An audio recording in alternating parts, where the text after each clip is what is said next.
Welcome back to Summarize Science.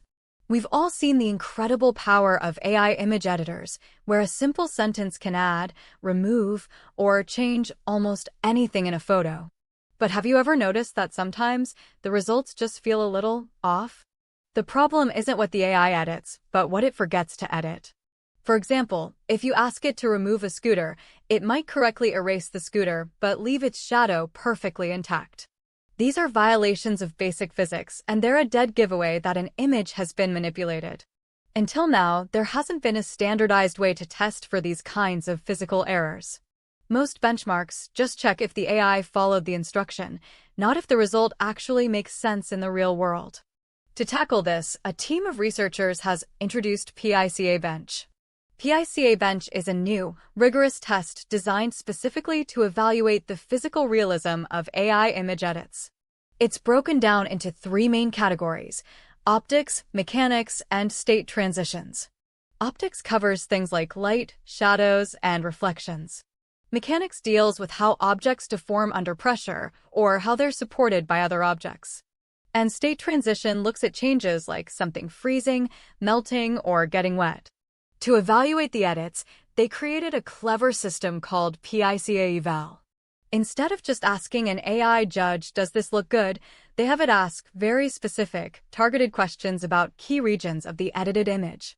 For example, it might highlight a mirror and ask, "Is the reflection of the flowers still visible after the flowers were supposedly removed?" So, how did today's best AI models perform on this challenging new test? As you can see from this table, the results were not great. Even the most powerful, state-of-the-art models from major tech companies struggled to produce physically consistent edits. This shows we are still quite far from achieving truly photorealistic image manipulation. But the researchers didn't just point out the problem, they also developed a potential solution. They created a massive new training dataset called PICA-100K, designed specifically to teach AI about physics. They cleverly did this by using one AI to generate realistic scenes and another AI to create short videos of physical interactions within those scenes. They then took the first and last frames of these videos to create over 100,000 before and after editing examples. And their approach shows promising results. When they took an existing model and continued its training on this new physics-aware dataset, its performance on the benchmark consistently improved.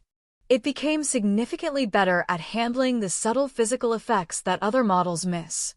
So, let's recap the important points. Current AI image editors are great at following commands, but often fail to model basic physics, which makes their edits look unrealistic. The researchers behind PICABench developed a new way to measure this problem, and also created a new dataset to help teach AIs how to get it right. What does this mean for the future? It means we're on a clear path towards AI-generated images that are not just semantically correct, but physically plausible. Soon, when an AI edits an image, it will know to also edit the corresponding shadows and reflections, making the final result truly indistinguishable from reality. Thanks for watching Summarize Science.